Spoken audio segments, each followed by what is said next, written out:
True power doesn't roar, it whispers. It doesn't demand attention, it commands it without a sound. In a world obsessed with noise, status, and spectacle, the most dangerous force in any room isn't the loudest. It's the one that stays calm, calculated, and unreadable.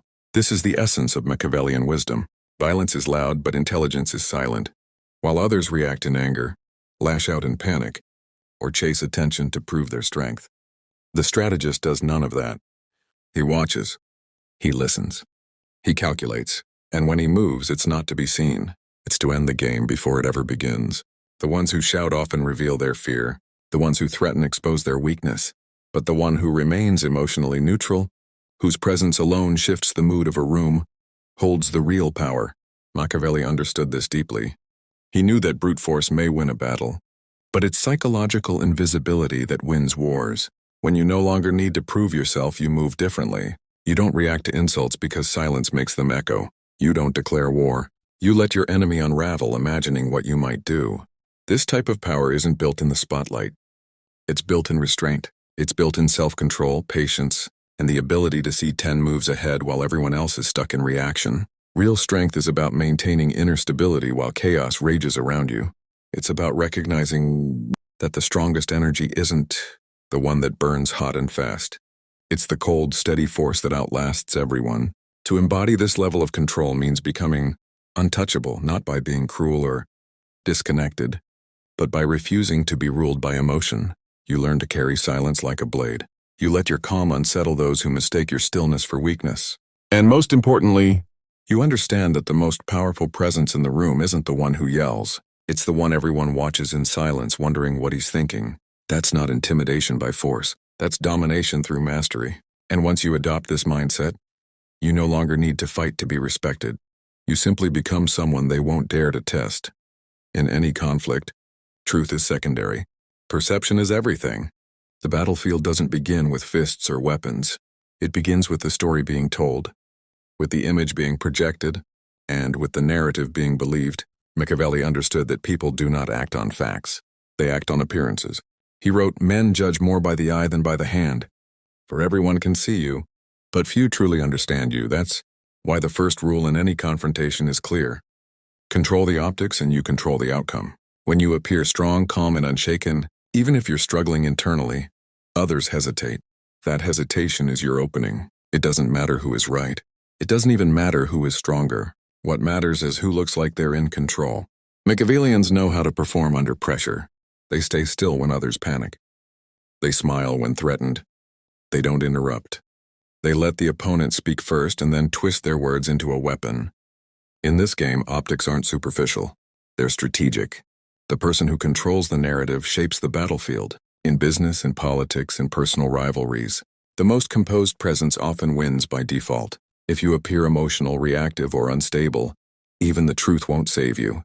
But if you appear focused, detached, and poised, even lies can be believed in your favor. That's not manipulation for the sake of cruelty. It's strategic positioning in a world that favors illusion over substance. You don't have to overpower your opponent. You only have to appear untouchable. Let them look erratic while you remain silent. Let them argue in your presence while you respond with stillness. In a world where so few can master themselves, those who do appear godlike. Because when you control how you're seen, you control how you're treated. And in confrontation, that's more powerful than any weapon.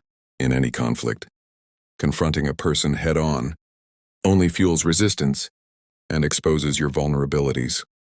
But reshaping the very environment in which the conflict takes place transforms the game entirely.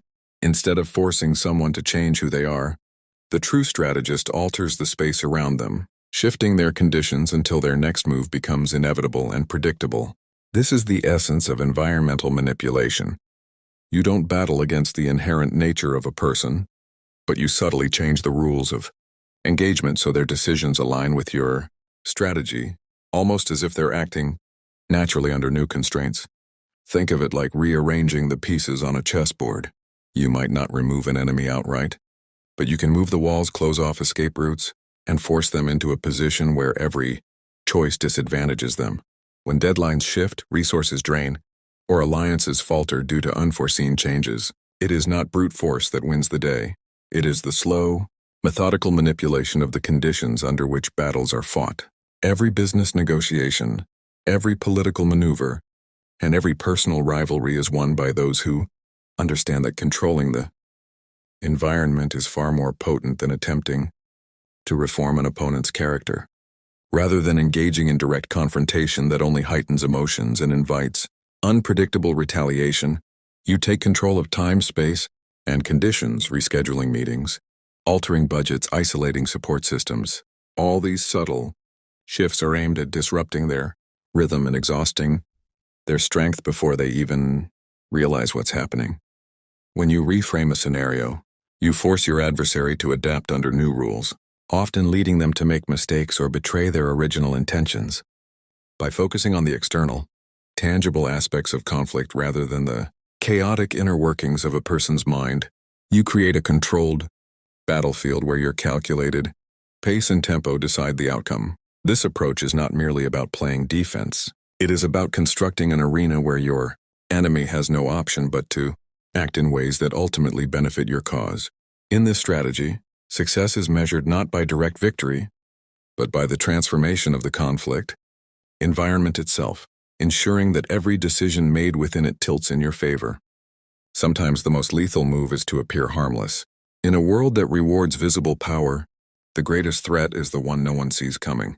Machiavelli understood that the predator who roars too soon invites caution, but the one who limps, apologizes, and plays the fool disarms the room, and that's when the trap is set. To feign weakness is not to be weak. It is to master the art of misdirection. It is to let your enemy relax, underestimate you, expose their strategy, and open their defenses, all while you quietly prepare your strike. This is not cowardice. It's calculated warfare. It's the understanding that the scalpel cuts deeper than the sword. Precision will always outlast brute force. Machiavelli wrote that a ruler must learn to be both lion and fox. Strong enough to destroy, clever enough to deceive. When you pretend to retreat, to submit, to apologize, do so without surrendering your intention. Let them believe they've won. Let them lower their guard. Let them grow arrogant. Because arrogance creates blindness, and in that blindness lies your advantage. Your power grows not in retaliation, but in restraint. You are not retreating. You're resetting the stage for a more devastating blow. The real masters of confrontation do not win by emotional explosion. They win by silent timing. The moment of greatest power often comes when they least expect it. When they think you're weak, broken, or disarmed, that's when you strike. Not wildly, not noisily, but precisely. Where it hurts most. Where recovery is impossible. Where retaliation is too late. When done correctly, the opponent never even sees the war begin. They only notice that it's already over. To feign weakness is to weaponize humility. It is to remain underestimated until it's too late. And in that delay, you take control of both time and outcome. You don't just defeat your enemy. You let them walk themselves into your victory. If you must confront, finish it. Half measures are not mercy. They are invitations for retaliation. A wounded enemy is far more dangerous than a defeated one, because pain breeds obsession, and obsession breeds revenge. Machiavelli warned that if you allow an adversary to walk away with even a shred of dignity, influence, or support, they will return stronger, smarter, and hell-bent on vengeance. The only way to end a confrontation is to leave no path back to power. This isn't cruelty. It's survival. In a world where people rarely forgive real humiliation, you must choose closure or consequences. Destroying completely doesn't always mean physical ruin. It means psychological finality. It means cutting off access, silencing their influence, erasing their leverage. In personal conflicts, that may mean blocking, ghosting, and burning bridges without apology. In business or politics, it could mean removing not just your opponent, but also their allies, resources, and narrative. The goal is not to punish. It's to prevent recurrence. Because unfinished conflict doesn't dissolve, it ferments. Power requires decisiveness. When you hesitate, they plot. When you show mercy, they take notes. When you settle for compromise, they gather strength in the shadows. But when you strike with finality, without drama, without emotion, you communicate one undeniable truth. There will be no round two. Let them fear the silence that follows your move. Let the uncertainty haunt them. Make the example so sharp, so clean that no one else dares to test you. The best confrontation is the one that doesn't need to be repeated because no one is left with the courage to continue it. This isn't about dominance for ego. It's about protecting your peace. It's about never having to look over your shoulder. The untouchable don't leave doors open behind them. They don't explain their exits. They act once with precision and never return to the battlefield because they understand that true victory doesn't come from defeating the enemy. It comes from erasing the possibility of their return. True fear doesn't come from threats. It comes from reflection. Machiavelli understood that the most effective way to control an enemy is not by attacking them directly, but by letting them confront their own darkness. Instead of raising your voice or making threats, you hold up a mirror. You remain silent, and in that silence they begin to see what they fear most themselves.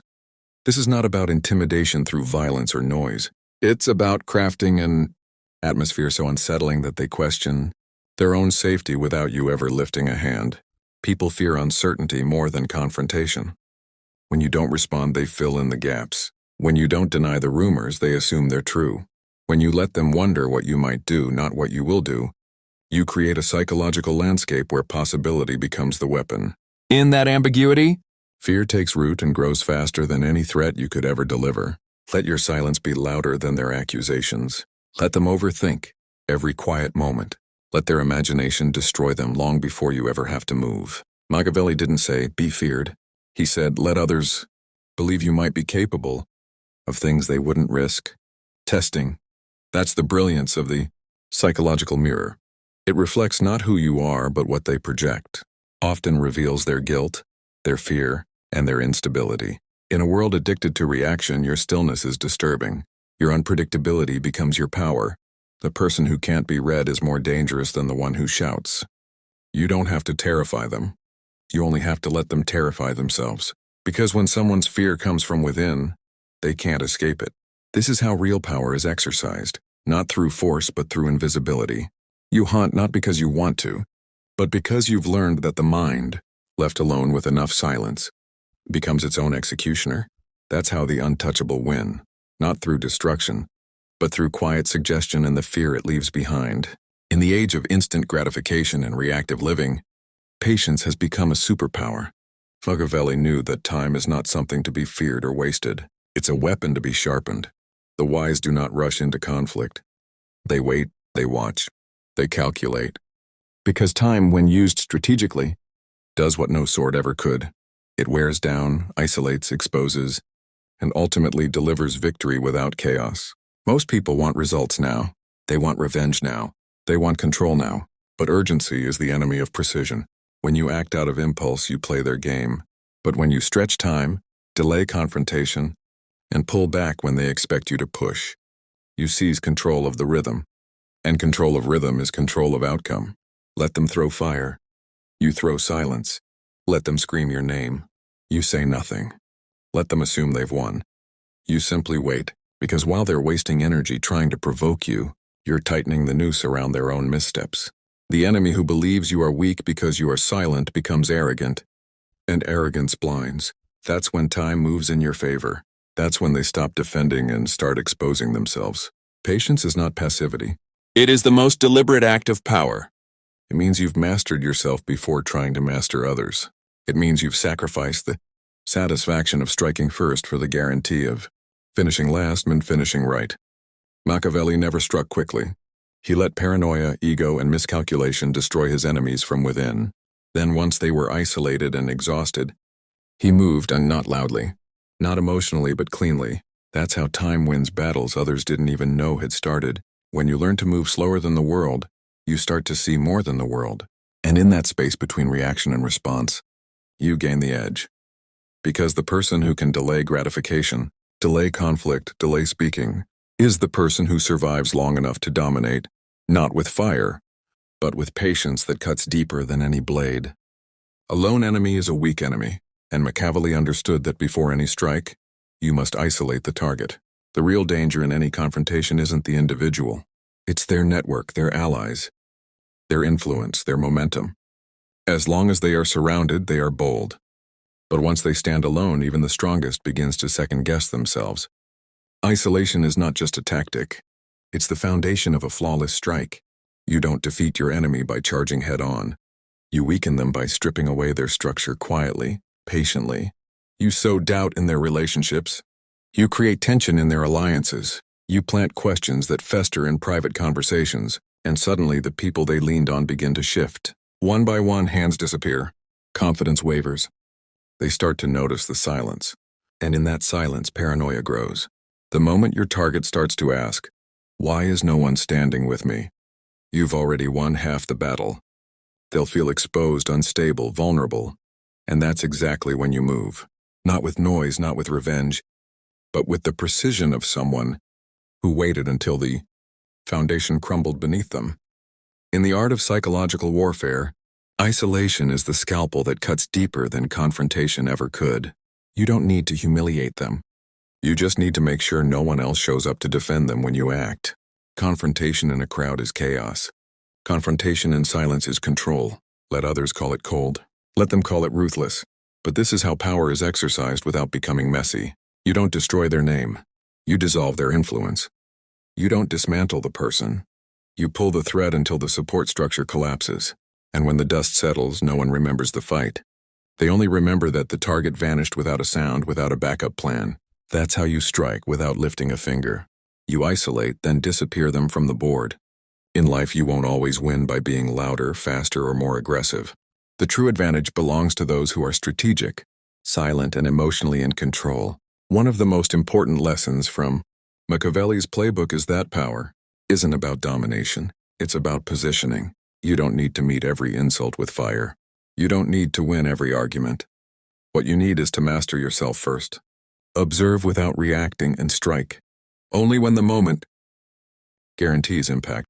Whether you're dealing with a toxic relationship, workplace politics, or betrayal, the message is clear.